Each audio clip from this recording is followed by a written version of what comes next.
wabarakatuh. Selamat sore bagi Anda yang ada di Indonesia, Jakarta. Kalau Anda di bagian dunia yang lain, apakah malam hari atau pagi hari, selamat malam dan selamat pagi. Saya senang hari ini diberikan lagi kesempatan untuk memberikan pembekalan bagi penerima beasiswa pendidikan Indonesia atau BPI yang dikelola oleh LPDP.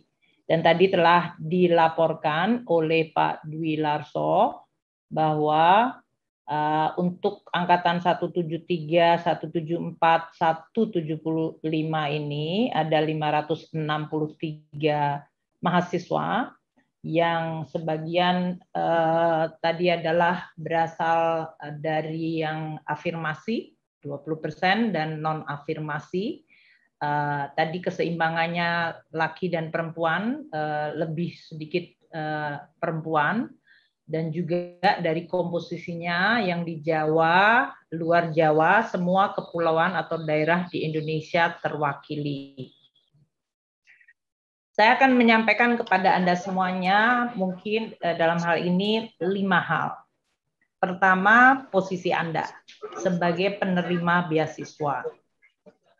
Tadi telah disebutkan bahwa ini adalah sebuah proses seleksi dan rekrutmen yang dilakukan secara terbuka dan Anda semuanya mengikuti proses dengan berbagai persyaratan. Sehingga pada hari ini kalau kita menemui 563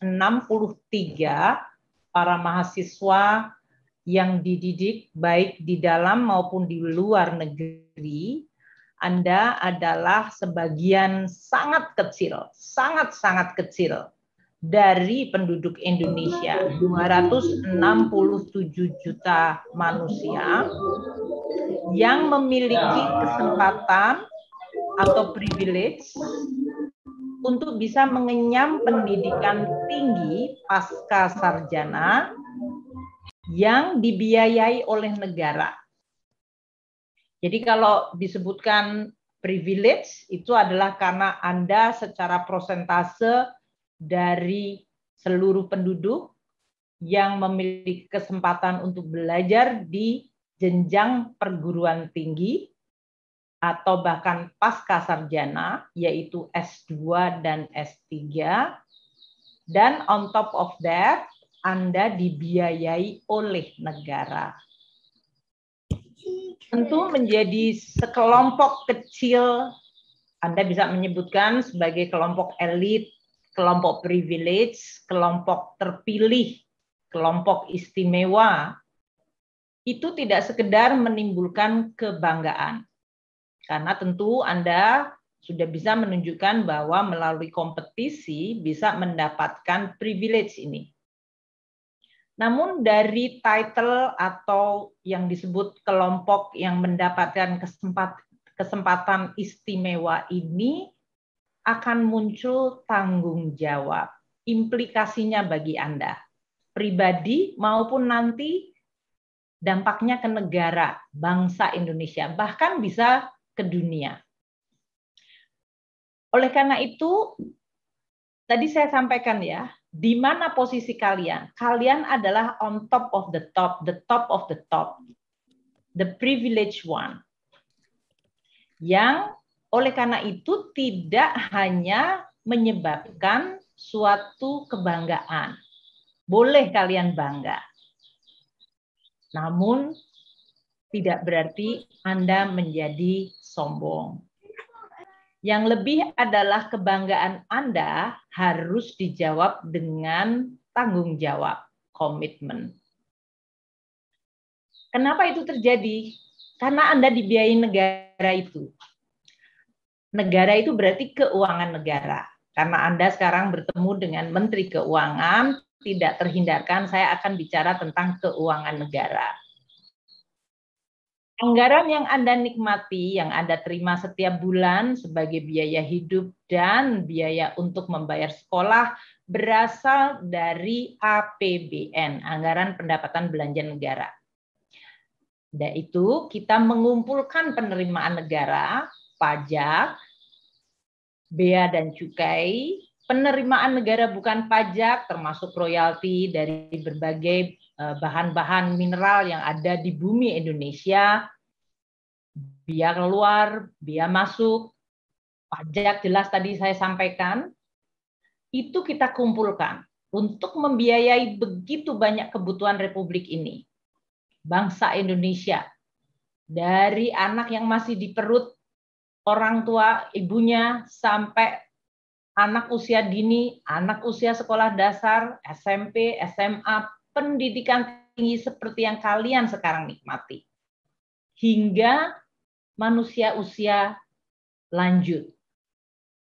Dari mulai kebutuhan pendidikan, kesehatan, bantuan sosial, biaya untuk membangun berbagai infrastruktur, hingga untuk membayar gaji aparat keamanan, membeli alutsista, dan melakukan penelitian kegiatan-kegiatan lain yang dibutuhkan untuk Indonesia maju.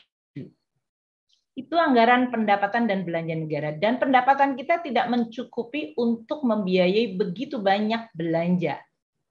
Anggaran pendidikan menurut Undang-Undang Dasar harus 20%.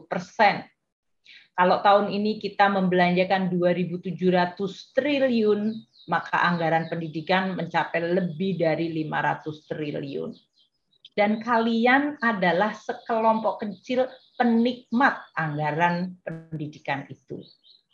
Anggaran pendidikan itu bisa dari yang tadi saya sampaikan, usia dini, SD, SMP, madrasah, pesantren, hingga perguruan tinggi dan untuk penelitian. Anda adalah pengguna atau penikmat dari salah satu pos anggaran pendidikan, yaitu yang disebut dana abadi pendidikan. Karena kita tidak ingin anggaran pendidikan hanya untuk generasi saat ini. Kita memupuk dan mengelolanya untuk generasi-generasi yang akan datang juga. Saat ini kita telah memiliki 81,7 triliun. Bahkan kalau ditambah dengan anggaran di bidang penelitian, perguruan tinggi, dan anggaran abadi di bidang kebudayaan, total anggaran itu sudah mencapai 90 triliun. Tadi sudah disampaikan oleh Pak Dwi Larso, dulu LPDP hanya untuk memberikan scholarship atau beasiswa. Dan mayoritas dulu adalah untuk luar negeri. Kemudian kita juga mengelola yang di dalam negeri di bawah Kemendikbudristek. Dan sekarang bahkan kita diversify untuk membiayai termasuk penelitian di dalam rangka COVID ini untuk mendapatkan vaksin, sampai kepada tadi program Merdeka Belajar. Kita juga memberikan berbagai afirmasi, makanya tadi disebutkan ada kelompok pesantren, ada juga dari ASN, TNI, Polri selain dosen. Nah, oleh karena itu, karena Anda tahu bahwa Anda adalah penikmat anggaran pendapatan belanja negara, saya berharap Anda menyadari bahwa Anda dibayari oleh negara, dan oleh karena itu Anda berutang kepada negara kita. Utang tidak selalu dibayar dengan uang. Utang dibayar dengan prestasi, reputasi, dan bahkan nanti cara Anda berkontribusi terhadap Republik Indonesia. Tadi Pak Dwi Larso menyampaikan, Bung Karno, pendiri bangsa kita, menyampaikan, berikan saya 10 pemuda-pemudi, maka saya akan bisa mengguncang dunia. Mengguncang dunia itu dengan positif connotation. Jangan mengguncang dunia dengan merusak reputasi negara kita. Nah, sekarang saya masuk ke bagian ketiga. Jadi, what you can contribute atau how you can repay back. Bagaimana Anda bisa berkontribusi atau membayar kembali. Sebuah privilege yang diberikan oleh negara Republik Indonesia menggunakan resource-nya, sehingga Anda menjadi warga negara yang merupakan aset bangsa. Gimana?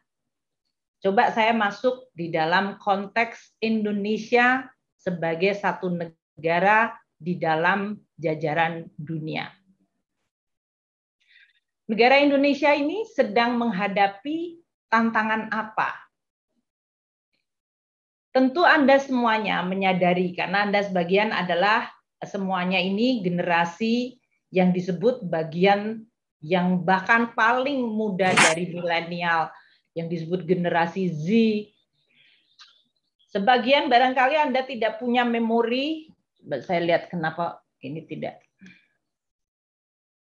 Kenapa kita dalam hal ini sebagian Anda mungkin tidak memiliki memori mengenai banyak event-event yang membentuk Indonesia saat ini.